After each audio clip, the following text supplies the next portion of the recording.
Salam sejahtera, terima kasih karena bersama dengan saya di Nazilin Unity Channel. Ada orang kata Barisan Nasional akan tarik sokongan daripada kerajaan. Ada orang kata UMNO akan tarik sokongan daripada kerajaan. Benarkah itu berlaku? Saya akan ulas petang ini. Betulkah Barisan Nasional UMNO akan keluar daripada kerajaan? Apa akan jadi kepada UMNO dan Barisan Nasional kalau mereka keluar dari kerajaan? Dan seterusnya, kemana perginya UMNO kalau mereka keluar daripada kerajaan? Dalam satu hantaran, ada seorang pemimpin daripada pembangkang. Beliau mengatakan kononnya ada pemimpin UMNO yang rindu bersama dengan PAS. Seakan-akan UMNO ni rindu kekasih lama. Tapi netizen menyambut kenyataan pemimpin Perikatan Nasional Pembangkang itu dengan satu sendaan ataupun sindiran. Kata mereka, pemimpin ini yang kata UMNO rindu pada pembangkang itu atau PAS, dia kata PAS ni lupa diri. Adakah mereka tidak tahu bahawa mereka lah yang meninggalkan UMNO dahulu, kata beliau. Baik, jadi rupa-rupanya UMNO tidak akan bersama dengan PAS. Saya akan hurai pada petang ini kenapa UMNO tak akan bersama dengan PAS. Dan juga kalau dia bersama dengan pembangkang, apa jadi dengan UMNO? Jadikah strategi itu untuk bertahan sehingga PRU akan datang? Sebelum itu, saya nak perkenalkan kepada anda semua. Ini Transofactor for Life. Ini adalah penemuan luar biasa dalam dunia kesihatan moden. Dalam penemuan ubat, dalam penemuan yang luar biasa. Transofactor bukan ubat. Ini ialah molekul imun, terapi imun yang meningkatkan daya imun badan kita menjadi kuat sehingga 400% dan juga membimbing dan mendidik imun badan kita menjadi kuat, menyerang penyakit daripada dalam dan menghalang kita daripada penyakit. Kalau kita ada penyakit, inilah jawapan kepada masalah penyakit anda, yaitu peningkatan daya imun tubuh badan supaya kita sehat daripada penyakit itu, kita bebas daripada penyakit itu. Produk ini produk yang halal, lulus KKM dan diiktiraf, diperakui oleh doktor di seluruh dunia. Produk ini luar biasa, ini bukan produk biasa-biasa. Siapa yang mau mendapatkan produk ini dan ingin mendapatkan konsultasi percuma berkait dengan prestasi kesihatan anda, bolehkah ia membantu bebas daripada penyakit anda? Sila dapatkan nomor telefon yang tertera dan hubungi saya. Baiklah. Hari ini kita agak terkejut dengan kenyataan seorang pemimpin daripada UMNO menyatakan kononnya UMNO rindu bersama dengan PAS. Siapa kata UMNO rindu dengan PAS? Tidaklah sebodoh itu UMNO Barisan Nasional untuk dipatuk ular yang sama. Siapa sebenarnya yang meninggalkan UMNO dulu?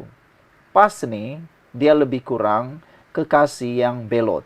Kekasih yang main kayu tiga. Dia bersama dengan UMNO, tapi tiba-tiba dia jatuh cinta pula dengan Bersatu Perikatan Nasional. Mulanya bersama dalam Mufakat Nasional, bercinta. Tapi akhirnya dia jumpa Perikatan Nasional, dia jumpa Parti Bersatu, apalagi dia pun jatuh cinta jugalah dengan UMNO, dengan Bersatu.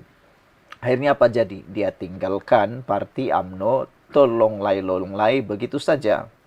Tapi akhirnya PAS kata, pemimpin PAS ini kata, UMNO pula rindu pada dia. Padahal itulah orang kata, cakap tak tahu malu. Macam muka tu terlalu tebal sangatlah kan, tak tahu malu. Apa akan jadi kepada UMNO dan Barisan Nasional kalau mereka keluar daripada kerajaan pimpinan Anwar Ibrahim ini? Satu perkara yang boleh dipastikan ialah mereka akan jadi pembangkang. Kamu ingat hidup sebagai pembangkang tu senangkah? Lihat sajalah PAS dan Bersatu. Betapa mereka sekarang ini terpenik-penik. Nak mahu menang sekali lagi, bagaikan satu perkara yang sangat mustahil. Macam memindahkan Gunung Kinabalu tu pindah ke Kuala Lumpur. Begitu teruknya nak jadi pembangkang ni sebenarnya. Lebih mudah jadi kerajaan daripada pembangkang. Dan UMNO ni, secara realitinya, mereka tak biasa jadi pembangkang. Kalau mereka jadi pembangkang, pasti banyak lagi pendedahan demi pendedahan yang tak pernah kita tahu akan ketahuan. Jadi, pada pendapat dan hemat saya, UMNO tidak akan sesekali keluar daripada kerajaan pimpinan Anwar Ibrahim. Zahid dan para pemimpin yang ada dalam kerajaan perpaduan tidaklah sebodoh yang dijangka oleh pembangkang. Zahid Hamidi, Timbalan Perdana Menteri Malaysia, adalah pemimpin yang boleh kita selut. Beliau inilah yang menyelamatkan UMNO ketika ada pemimpin pada waktu itu terhege-hege nak mengharamkan UMNO, Barisan Nasional. Kepingin sangat nak melihat UMNO itu diharamkan. Tapi Zahidlah yang bersungguh-sungguh mempertahankannya. Tapi ramai pula yang tak suka dengan Zahid. Mereka kata jahat. Tapi sebenarnya Zahidlah penyelamat sebenar kepada UMNO. Kalau bukan Zahid, silap-silap hari bulan, UMNO sudah tinggal jadi batu nisan. Tapi bersyukurlah mereka kini menjadi kerajaan. Mungkin ada yang jealous. PAS, Bersatu, Perikatan Nasional. Mungkin jealous dengan kedudukan parti UMNO, Barisan Nasional. UMNO kecil kerusi, kemenangannya kecil. Begitu juga dengan PKR. Mereka tidaklah sebanyak kerusi yang dimiliki oleh PAS dan Perikatan Nasional, tetapi menjadi pula kerajaan. Nah, itulah saya memberikan ramalan UMNO Barisan Nasional tak mungkin akan hianat meninggalkan kerajaan perpaduan ini. Dan saya jangkakan pada PRU akan datang, mereka akan bekerja sama dan sapu habis kerusi yang ada. Sekian untuk kali ini. Jangan lupa tinggalkan komen Anda. Salam sejahtera. Terima kasih karena bersama dengan saya di Nazilin Unity Channel. Rafizi akhirnya nekat dan muktamad meninggalkan jawatan beliau di dalam kabinet. Meskipun telah diusahakan untuk dipujuk, tetapi Rafizi kekal dengan pendirian untuk meninggalkan jawatan beliau di dalam kabinet pimpinan Anwar Ibrahim. Hari ini akhirnya Rafizi bersuara, mendedahkan perkara yang ramai tak pernah tahu. Dia akhirnya dengan penuh keberanian menyuarakan apa yang terbuku di dalam hati beliau selama ini. Rafizi akhirnya mengongsikan 4 petua dalam ucapan terakhir di Kementerian Ekonomi. Tentunya petua ini adalah petua yang ditunggu-tunggu. Meskipun Rafizi seringkali diejek, dikecam, dicemuh dengan berbagai gelaran seperti Raja Formula dan sebagainya, tetapi tidak boleh dinafikan. Pencapaian Rafizi luar biasa. Beliau berkata, melaksanakan berdasarkan fakta dan data. Bukan macam orang lain, guna air liur, guna sentimen semata-mata. Tapi pencapaian air liur saja. Tiada apa-apa makna, tiada pencapaian langsung. Jadi, apakah 4 petua yang dikongsikan oleh Rafizi dalam ucapan terakhir di Kementerian Ekonomi itu? Kita akan rungkai dan kita akan huraikan, kita akan kupas semua itu dalam ulasan kali ini. Saya nak kongsikan dengan Anda semua, ini Transfer Factor for Life. Ini bukan ubat, ini terapi imun, meningkatkan daya imun badan kita menjadi kuat sehingga 400%, membimbing, mendidik, dan membuatkan imun badan kita menjadi bijaksana dan menaturalkan ataupun menyeimbangkan imun badan kita. Dengan peningkatan daya imun badan kita akan melawan penyakit daripada dalam tubuh badan kita. Anda sebutlah apa jenis sekalipun penyakit, dengan peningkatan daya imun tubuh badan, semuanya boleh disembuhkan dengan peningkatan daya imun badan kita. Jadi, produk ini adalah diiktiraf, diperakui oleh doktor-doktor di seluruh dunia. Dan kalau Anda nak tahu, produk ini halal dan juga lulus KKM. Bagi yang ingin mendapatkannya, sila hubungi nombor telefon yang tertera. Jangan tunggu lama-lama kerana nanti sudah kita terlambat dengan penyakit yang makin besar, makin meneruk, baru kita cuba dapatkannya, itu mungkin dah terlambat. Ingat, lebih baik bermula mencegah daripada awal sebelum menjadi lebih parah.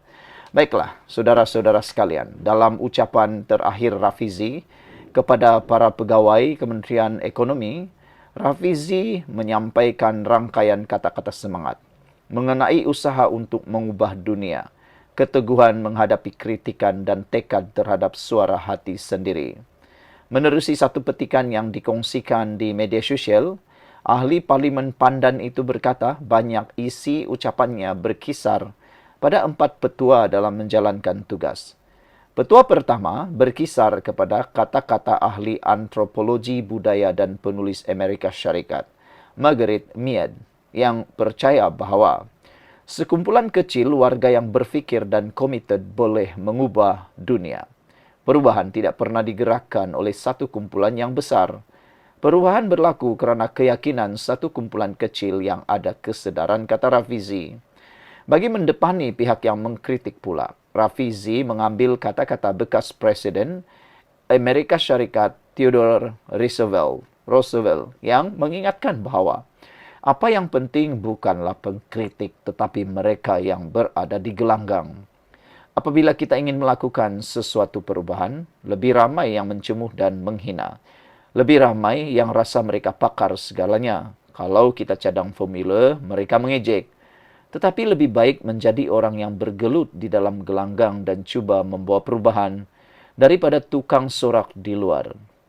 Tukang sorak di luar hanya menang sorak, tetapi tidak pernah faham erti kemenangan atau kekalahan, tambah Rafizi. Rafizi sebelum ini sering disindir sebagai raja formula oleh pihak yang mengkritiknya. Ekoran kecenderungannya terhadap pengiraan terperinci model ekonomi dan hujah berasaskan data.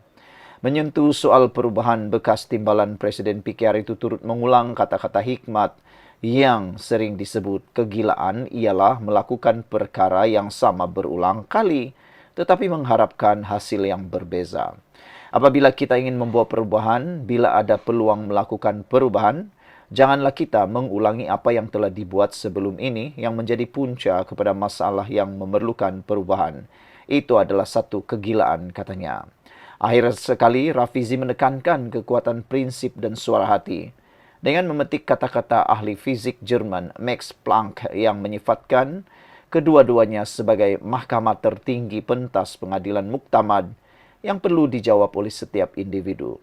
Mahkamah terakhir di mata dunia ini ialah prinsip dan keyakinan kita. Kita boleh menang yang lain, tetapi mahkamah rayuan terakhir di mata orang lain ialah penilaian bagaimana kita hidup dan dengan prinsip dan keyakinan kita. Orang lain mungkin tidak bersetuju dengan pandangan kita, tetapi mereka tidak boleh menidakkan kehormatan yang datang daripada hidup yang berlandaskan prinsip. Rafizi sebelum ini meletakkan jawatan sebagai Menteri Ekonomi selepas gagal mempertahankan jawatan timbalan Presiden dalam pemilihan PKR di tangan Nurul Izzah. Anwar yang juga Presiden PKR sebelum ini menolak dakwaan nepotisme dalam pemilihan tersebut.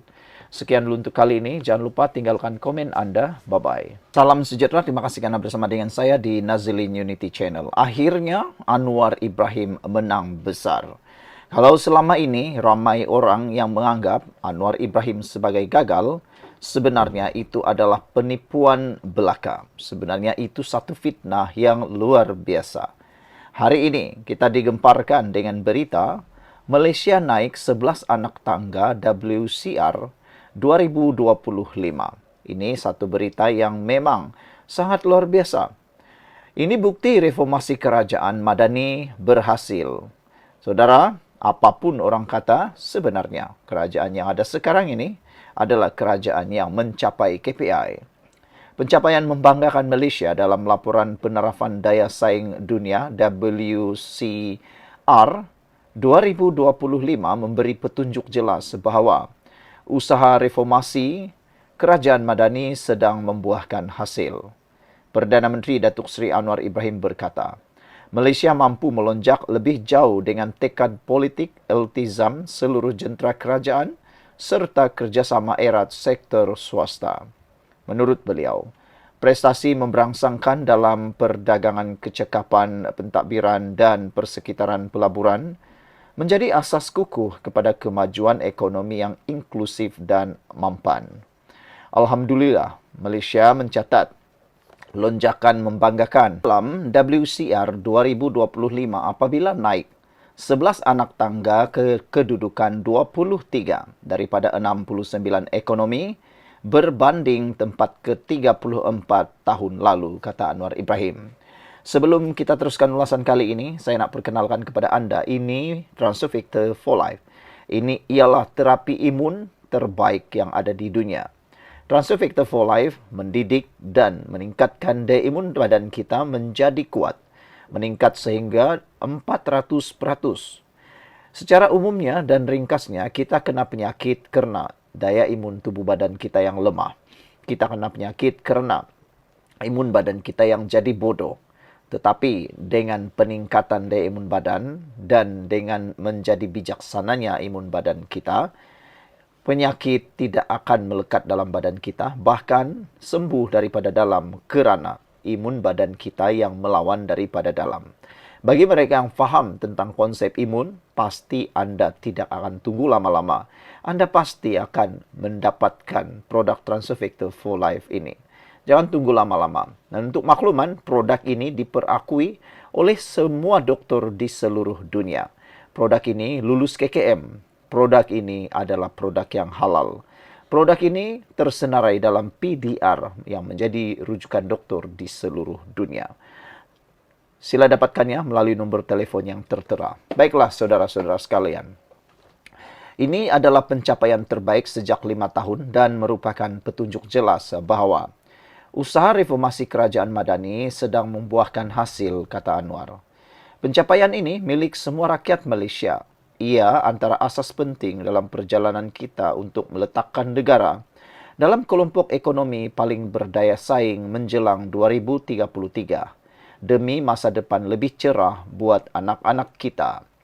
Sebelum ini, Menteri Pelaburan Perdagangan dan Industri MITI, Tengku Datuk Seri Tengku Abdul Aziz, menjelaskan bahawa kedudukan tahun ini merupakan pencapaian terbaik negara sejak tahun 2020.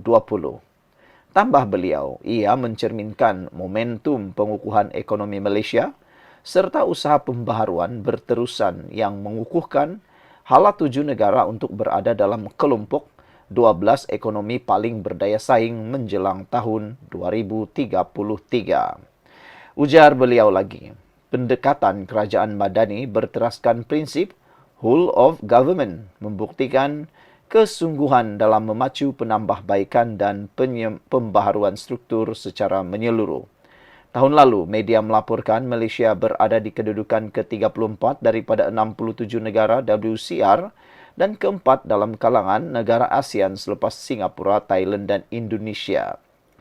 Malaysia sebelum itu jatuh 7 anak tangga daripada kedudukan ke-27 pada tahun sebelumnya menurut laporan WCR yang dikeluarkan oleh Institut Antarabangsa bagi Pembangunan Pengurusan IMD.